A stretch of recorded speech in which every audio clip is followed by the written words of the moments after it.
जो दुख मिलता है वो दुख यहाँ मिलेगा तो सहन करने के लिए शरीर में शक्ति नहीं है। बड़े बड़े लोहा के दंडे में सिर में तोड़ेंगे, सिर दो फट करके दो भाग हो जाएगा तो मरेगा नहीं। कष्ट होगा, कष्ट तो भोगेगा।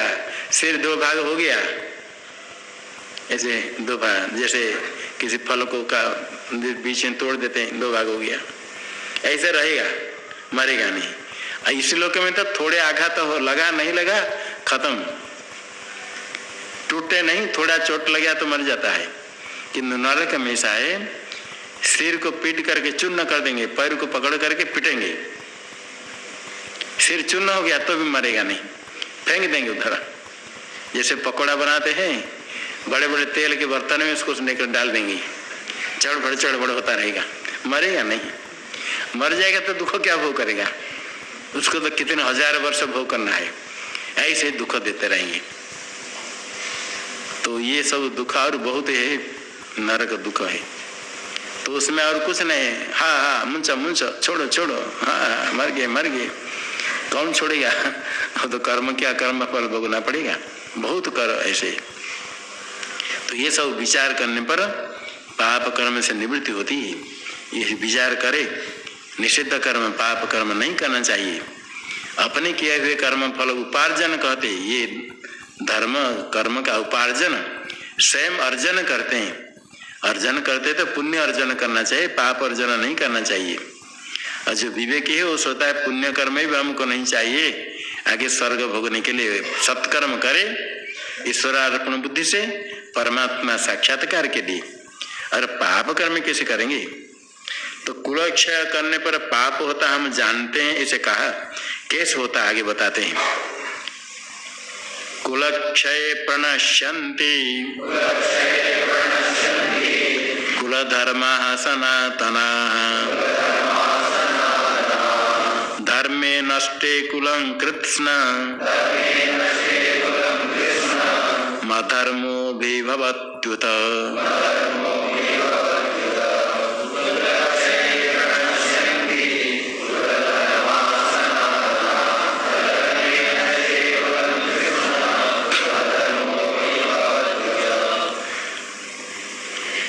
कुलक्षय सनातनः कुलधर्मः प्रणश्यन्ति।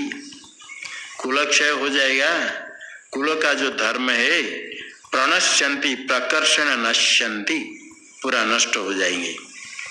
कुल धर्म का विशेषण दिया सनातन, अपना धर्म है सनातन धर्म, वैदिक सनातन धर्म है। वस्तु तो अपना धर्म क्या, धर्म तो सनातन ही धर्म है, अन्य कोई धर्म नहीं है। वो धर्माभास धर्म जैसे कहते हैं, धर्म तो वैदिक धर्म ही धर्म है, वेद विहित कर्मजन्य धर्म। सनातन धर्म जो सनातन वही धर्म है, जो नित्य होता है वही धारण करता है सबका। धरती धर्म, गृहते लोके इति धर्म, लोग जिसका धारण करते हैं, अर्जन करके रक्षा कर रखते हैं, और जो सबकी रक्षा करता है धर्म ही रक्षा करता है। धर्म रक्षति रक्षित। आप धर्म उपार्जन करो, धर्म आपकी रक्षा करता है। ये धर्म सनातन ही धर्म है। एक तो है धर्म जो पुण्य कर्म करने पर अदृष्ट होता है, उसका नाश कभी नहीं होता है फल भोगे बिना। ना भुक्तम क्षीयते कर्म कल्प कोटि शतैरपि अवश्यमेव भोक्तव्यम कृतम कर्म शुभाशुभम। कल्प कोटि शतैरपि अभुक्तम कर्म न क्षयते, नाश नहीं होता है, अवश्य भोग करना पड़ेगा। जो क्या हुआ, शुभ अशुभ पुण्य पाप कर्म, धर्म कर्म का नाश केवल भोग से होता है और एक ज्ञान से होता है, उसके बिना नाश नहीं होता। इसलिए सनातन है धर्म। और सनातन का कारण है धर्म नित्य ही सब का धारण कर सकता है, परमात्मा ही स्वयं धर्म के रूप से धारण करते हैं। और कुल का जो धर्म परंपरा चल रही है, कुल परंपरा, वर्णाश्रम विहित कर्म करने पर कुल धर्म की रक्षा होती है। कर्म करना होता है परंपरा से आजकल लोप हो रहा है। अग्निहोत्र आदि कर्म पिता पिता पितामह कुल परंपरा से जो धर्म क्रिया हो रही है वो बंद हो जाए तो नष्ट हो जाता है। अग्निहोत्र आदि कर्म रोज करने का आजकल कम लोग नहीं कर पाते हैं, किंतु कुछ श्राद्ध तर्पण पितृ लोगों के लिए पिंडदान कुछ किया जाता है, ये नष्ट हो जाएगा। कुल यदि क्षय हो गया, कुल में कोई नहीं रहा, परंपरा नहीं हो तो कौन आगे कर्म करेगा? पितृलोकों के पिंडदान श्राद्ध तर्पण आदि कौन करेगा? ये नहीं करे तो कुल नष्ट हो गया, कुल धर्म समाप्त हो गया। व्यक्ति जीवित रहने से कुल की रक्षा नहीं हुई, व्यक्ति रहते हुए कुल धर्म अनुष्ठान करे। इसलिए सब सोचे थे अपना धर्म नहीं करते तो जीवन व्यर्थ है, धर्म करना चाहिए। कुछ करने के लिए ही मनुष्य जन्म मिला, इसलिए सनातन है। परंपरा से जो धर्म चल रहा है, कोई करने वाला नहीं होगा तो धर्म नष्ट हो जाएगा। अपना कुछ कर्तव्य रहता है, अवश्य कुछ कर्तव्य करे, सत्कर्म करे। एक भी दिन ऐसे नहीं जाए सत्कर्म किए बिना। खा पिया सो गया फिर चला गया, दिन चला गया, व्यर्थ नहीं। महात्मा को तो अवश्य ही कुछ करना चाहिए। ब्रह्मचारी होकर के संध्या वंदन नहीं करे, कभी माला ही नहीं पकड़े, वेदांत चिंता नहीं करे, स्वाध्याय नहीं करे तो समय व्यर्थ हो गया। तो धर्म नष्ट नहीं करना चाहिए। अर्जुन दिखता है कुलक्षय कृत दोष है, कुल में कोई पुरुष नहीं रहेगा धर्म करने के लिए, तो कुल धर्म जो सनातन है, नित्य है, परंपरा से चल रहा है, वो नष्ट हो जाएगा। कुल में कोई सत्पुत्र होता है तो सारा कुल के कितने पीढ़ी तक सब का उद्धार कर लेता है, और कुपुत्र होता है तो सबको नरक में भेज जाता है। इसलिए कुल की रक्षा करते हैं गृहस्थ लोग, और जो सुपुत्र होता है पितृलोक पितामह आदि देखते हैं ये सत्कर्म करे। कोई भी साधु भी बन जाए, कोई भी हो, आपके पिता पितामह प्रपितामह आदि देखते रहते हमारा पुत्र सन्मार्ग में चले, सत्कर्म करे, उसका फल उनको प्राप्त होता है। अजित कुमार्ग में करता है रुदंती पितर, हा क्या करे, पितर लोग रोते हैं। कोई कुकर्म करता है तो पिता पितामह प्रपितामह कोई स्वर्ग में कोई कहाँ है, और रोते हैं कुकर्म करने पर। और जो अपने कुल पितरों को कष्ट देता है वो सुखी कैसे रहेगा? पुत्र कहा जाते पुण्य मात्र नरका त्रायते, नरक से रक्षा करता है पितरों की। यदि कुल धर्म नष्ट होता है, पितरों को रोते हैं तो वो स्वयं नरक जाएगा, कुल धर्म नष्ट करता है। इसलिए कुल परंपरा का नाश होना ठीक नहीं। अच्छा, यदि नष्ट हो जाएगा तो क्या होगा? धर्मे नष्टे कुलम कृत्स्नम कुलम अधर्म अभिभवती उतकार्थपि, उतकार्थपि दबा देता है धर्म सब अधर्म। कृत्स्नम कुलम, संपूर्ण कुल को, कृत्स्न सकल, धर्म नष्ट हो जाएगा, अधर्म बढ़ करके इस सब को कुल को दबा देगा, कहाँ गिरा देगा। धर्म है धारण करना ही वाला धारण करता है, अधर्म बढ़ जाएगा तो धारण नहीं होगा, नीचे गिर जाएगा। सत्कर्म करने पर ही धर्म से ही रक्षा होती, धर्म ही रक्षा करता है। धर्म नष्ट हो गया, अधर्म बढ़ेगा तो सारा कुल नीचे गिर जाएगा, नरक जाएंगे। अधर्म से पाप के कारण कहाँ से कहाँ चले जाएंगे। और अधर्म होने से क्या होगा, आगे कहते हैं अधर्माभिभवात् कृष्ण प्रदुष्यन्ति कुलस्त्रियः स्त्रीषु दुष्टासु वार्ष्णेय जायते वर्णसंकरः।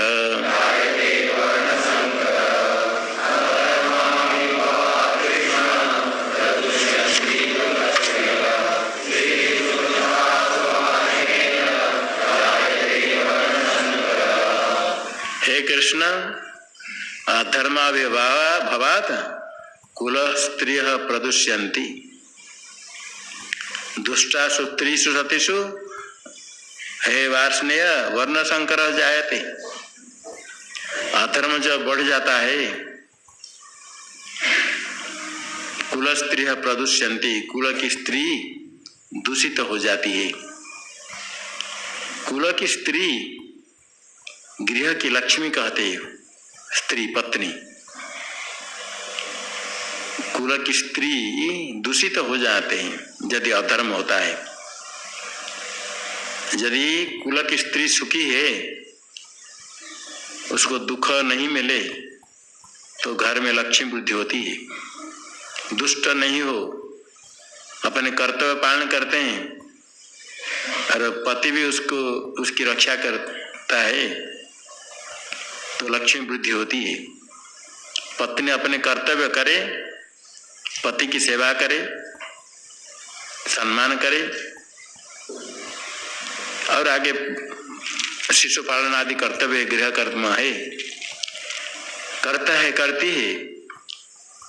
सती स्त्री में इतने शक्ति है, बड़े बड़े महापुरुषों की शक्ति से भी अधिक है। और स्त्री यदि पत्नी इतने भी कम से कम पति की सेवा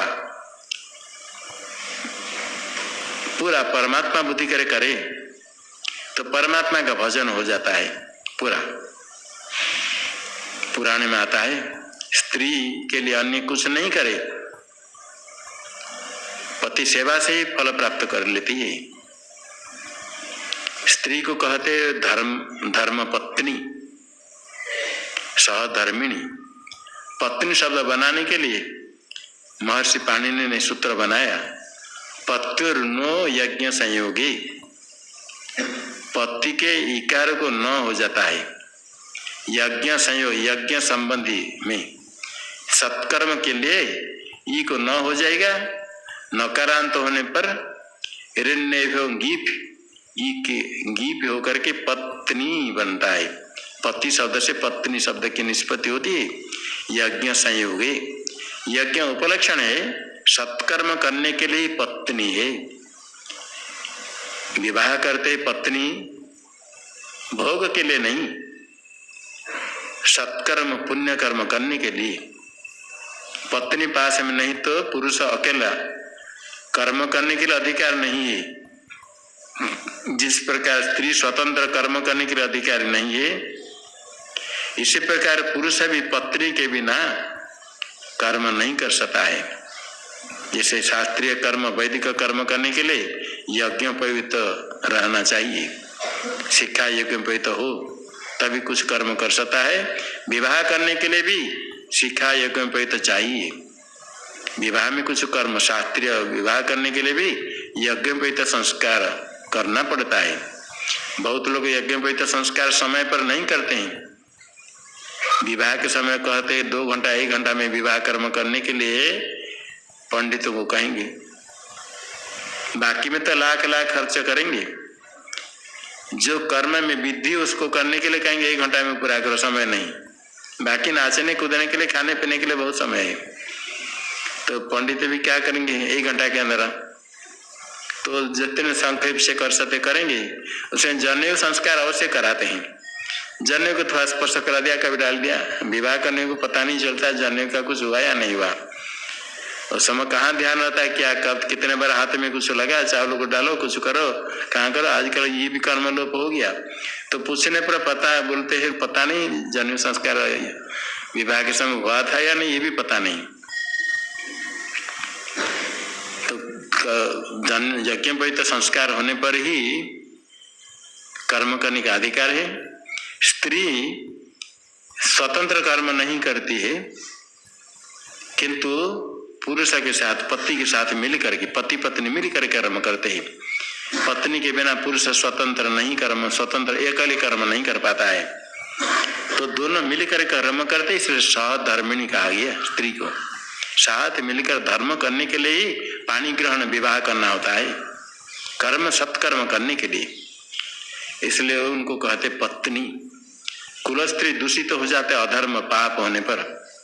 जहाँ पाप अधिक होता है तो कुल में स्त्री दूषित हो जाते हैं।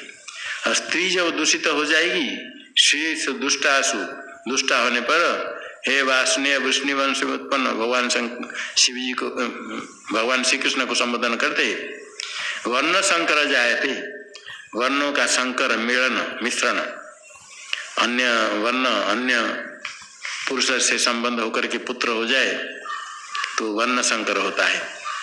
किसी कुल में वर्ण संकर उत्पन्न होता है तो कुल में जितने सब को नरक जाना पड़ता है, आगे कहते हैं। इसलिए अधर्म बढ़ने से कुल स्त्री नष्ट हो जाती है, कुल स्त्री नष्ट होने पर वर्ण संकर होता है, उससे फिर हानि क्या स्वयं कहते हैं। संकरो नरकायैव कुलघ्नानां कुलस्य च पतन्ति पितरो ह्येषां लुप्तपिण्डोदक क्रियाः।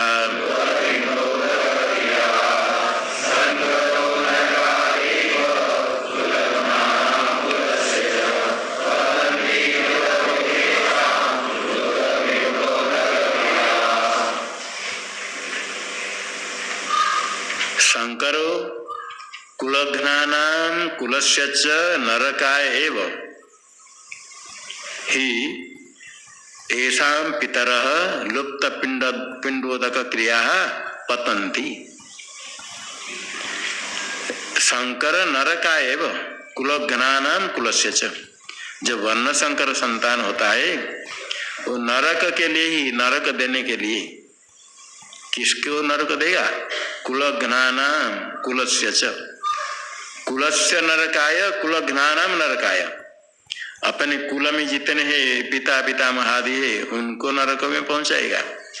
और कुल को नष्ट करने वाले, जिस कुल की स्त्री दूषित हुई अन्य कुल के व्यक्ति को या करके स्त्री के साथ संबंध करके पुत्र नरक हुआ, वर्ण संकर हुआ तो कुलघ्न, कुलम हंति कुलघ्न, स्वयं कुलघाती होता है, कुल का नाश करने बाद तभी कुलघ्न होता है। स्वयं यदि कुल का नाश हुआ गया वो भी कुलघ्न हुआ। अपने कुल का नाश करेंगे तो कुलघ्न हो जाएगा। कुलघ्नानां कुलस्य च नरकाय एव, कुल को नष्ट करने वाले उनका भी नरक और कुल का भी। अन्य कुल के कोई नष्ट करता है तो भी कुलघ्न हुआ, स्वयं कुल का नरक के लिए हो जाता है वर्ण संकर।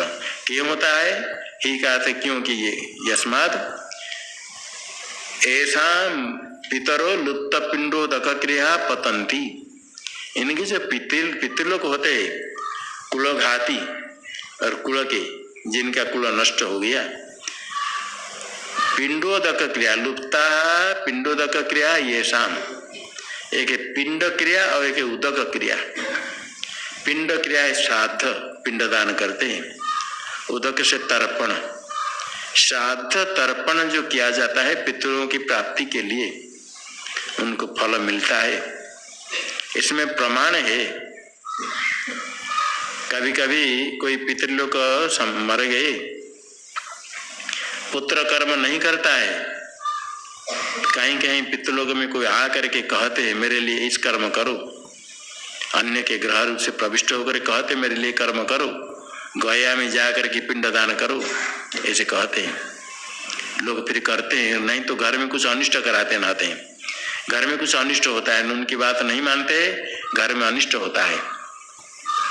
किसके परिवार में ऐसा घटना हुआ वही हमको मालूम है, उसके शादी आदि के समय में बड़ा विघ्न होने लगा, कभी गाड़ी में उल्टी हो गई हो, किसी गिर पड़े, ऐसे होने लगा।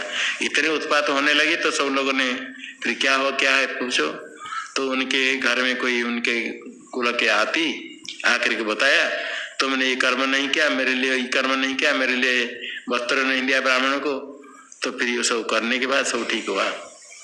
करना ही पड़ता है, नहीं करने पर ये भी पितृलोक सबके पास, सबके कुल में नहीं आते हैं। जहाँ पितृलोक कुल की रक्षा के लिए किसी किसी के घर में मरने के बाद भी किसी में प्रविष्ट होकर के आते हैं, उपदेश करते हैं, फिर कर्म करने पर ठीक होता है। जहाँ नहीं करते तो उनको कष्ट होता है, उनको प्राप्त होता है पिंडोदक करने पर। जब कोई नहीं कर पाता है तो गया में जाकर के पिंडदान करे, पितरों का उद्धार होता है।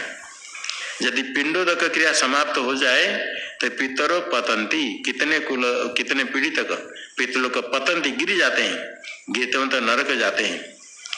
इसलिए पुत्र, गृहस्थ के लिए पुत्र आवश्यक होता है। वो श्राद्ध तर्पण करे तो आगे पितृलोक को प्राप्त होता है, लाभ होता है।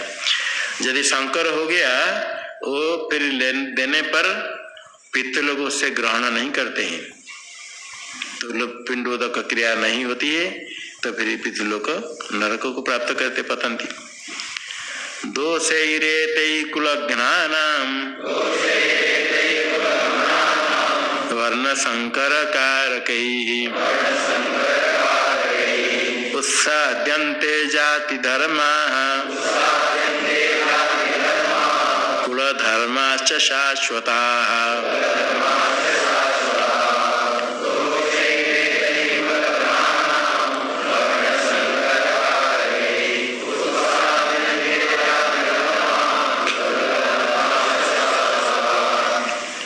वर्ण संकर कारकैः कुलघ्नानां जाति धर्म कुल धर्म से शाश्वता एते ही दोषे उत्साद्यन्ते। वर्ण संकर कारक ही उत्साद्यन्ते, वर्ण संकर करने वाले ये दो नष्ट कर देते हैं। कुलघ्नानाम एते ही दोषे, कुल को नष्ट करने वाले उनका जो दोष है,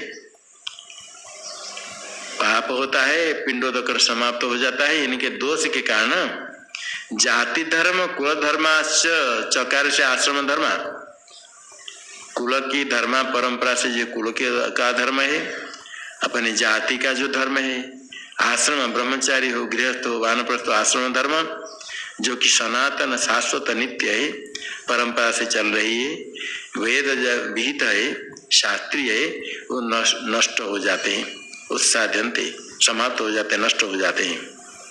तो इसे नाश करना बहुत अनुचित है। उत्सन्न कुल धर्माणां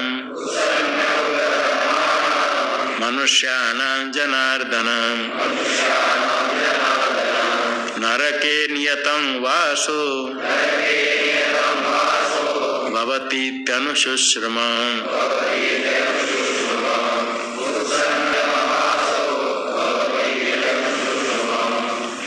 ये जाति धर्म कुल धर्म आश्रम धर्म नष्ट हो जाएगा। शास्त्र संस्कार नहीं होने से, शास्त्र जन्य ज्ञान नहीं, शास्त्र में श्रद्धा नहीं होने से कहते क्या ये धर्म है, क्या जाति धर्म है, क्या कुल धर्म है, हम नहीं मानते। नहीं मानने से कहने से नहीं होता है। शास्त्र में जैसे कहा गया ऐसे ही ये मानना चाहिए। हम नहीं मानते कहने से कोई छोड़ेगा नहीं,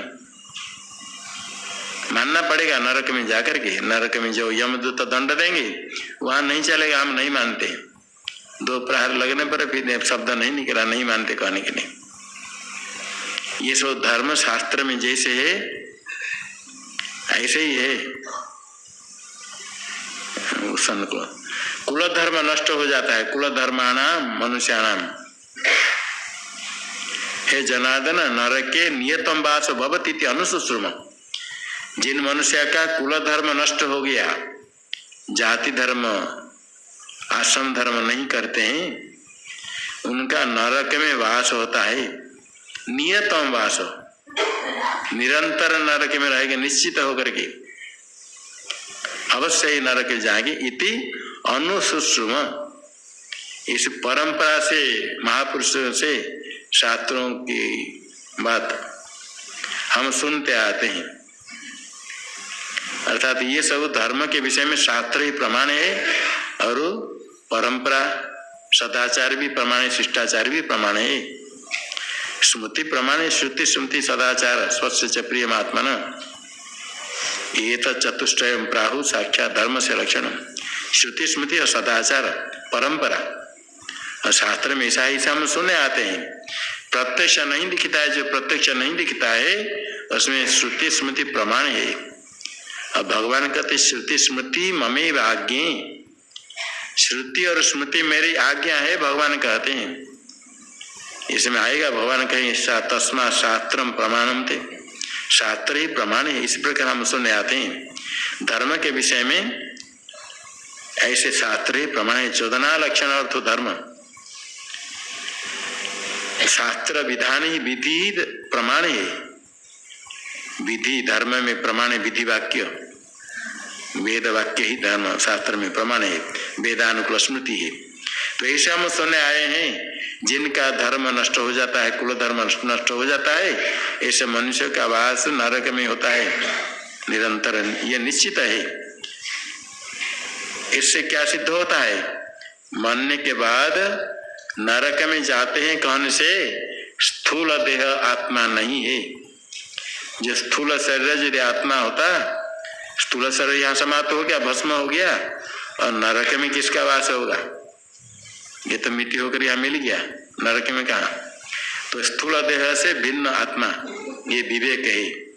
ऐसे विवेक सामान्य रूप से सबके है, विचार करके स्थूल देह आत्मा नहीं है, ये सब जानते स्थूल देह आत्मा नहीं है। स्थूल देह पृथ्वी का पार्थिव है, भूत है, भौतिक है, जड़ है। किंतु मैं कह कर देखो, सोचो मैं कहते समय देह के साथ कोई संबंध होता है नहीं।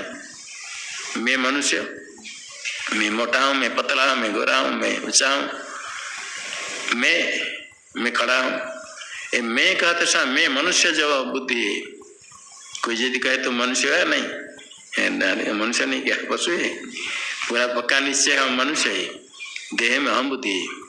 ये देह स्थूल देह आत्मा नहीं है, समझने बाद भी उसमें अहम बुद्धि छूटती नहीं है। विचार करके धीरे धीरे बार बार विचार करके छोड़ना चाहिए। स्थूल देह से भिन्न आत्मा यही यहाँ दिखाते हैं विवेक। आत्मा अनात्मा विवेक होने के लिए अनात्मा स्थूल देह अनात्मा है।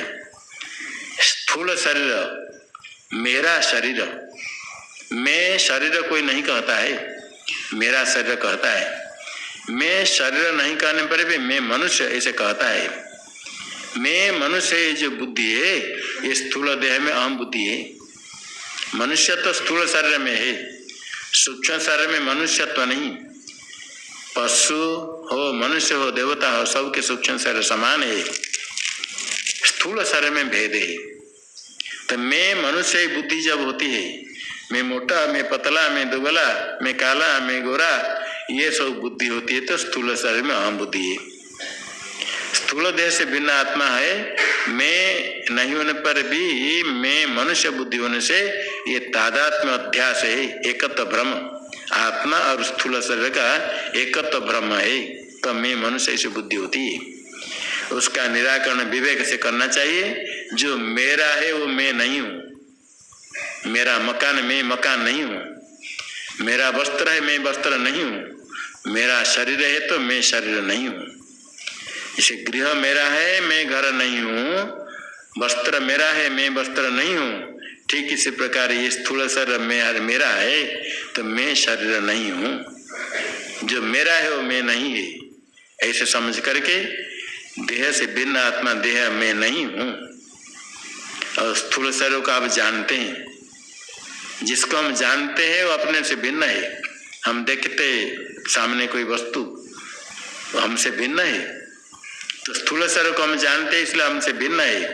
ये भी विवेक चाहिए। स्थूल देह से भिन्न आत्मा, यहाँ भी अर्जुन कह करके दिखाता है, हमको मालूम है स्थूल शरीर आत्मा नहीं, स्थूल देह से भिन्न आत्मा है। ये विवेक है, आत्मा अनात्मा विवेक। अहो बत महत पापम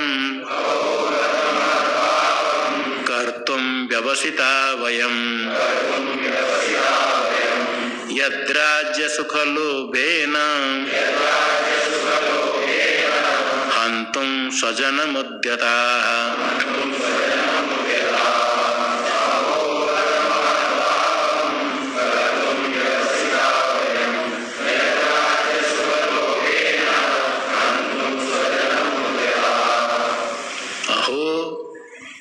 यद राज्य सुख लोभेन स्वजनम हन्तुम उद्यता वयम महत पापम कर्तुम व्यवसिता। अहो आश्चर्य से, बत खेद प्रकट करते ग्लानि, हाँ कितने पाप करने के लिए हम निश्चय कर बैठे। यद राज्य सुख लोभेन स्वजनम हन्तुम उद्यता वयम महत पापम कर्तुम व्यवसिता। व्यवसिता निश्चिता। राज्य सुख के लोभ से, राज्य के लोभ से, सुख के लोभ से स्वजनम हन्तुम उद्यता, अपने जन को बंधु को मानने के लिए हम उद्यत है, तैयार है, निश्चय कर बैठे है, ये तो महत् पापम कर्तुम व्यवसिता, बड़े पाप करने के लिए हम निश्चित करके बैठे, ये तो अनुचित है, इतने पाप नहीं करना चाहिए। यदि माम अप्रतीकार मशस्त्रं शस्त्रपाणयः धार्तराष्ट्रारणे हन्युस् तन्मे क्षेमतरं भवेत्।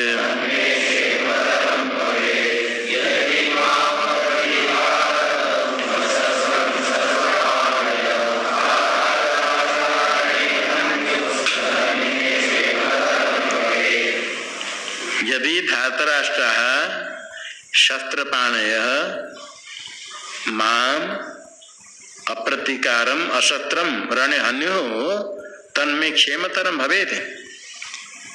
अप्रतीकारम माम अशस्त्रम अप्रतीकारम माम शस्त्रपाणयः धार्तराष्ट्रारणे हन्युः तन्मे क्षेमतरम भवेत्।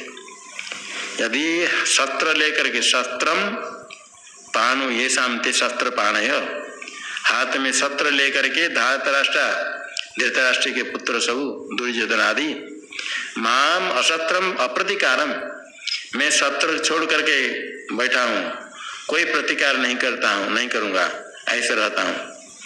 शस्त्र के बिना, प्रतिकार के बिना भी यदि ये शस्त्र लेकर के मुझे मार दे तो भी तन में क्षेमतरम भवे, तो बहुत कल्याण हो जाएगा। इतने पाप करने की अपेक्षा मर जाना चाहे, यही कल्याण है। ऐसे जीवित जीवन रखे पाप कर्म करे, उसकी अपेक्षा मर जाए तो और अच्छा है। क्षेमतरम, क्षेमतर क्या है?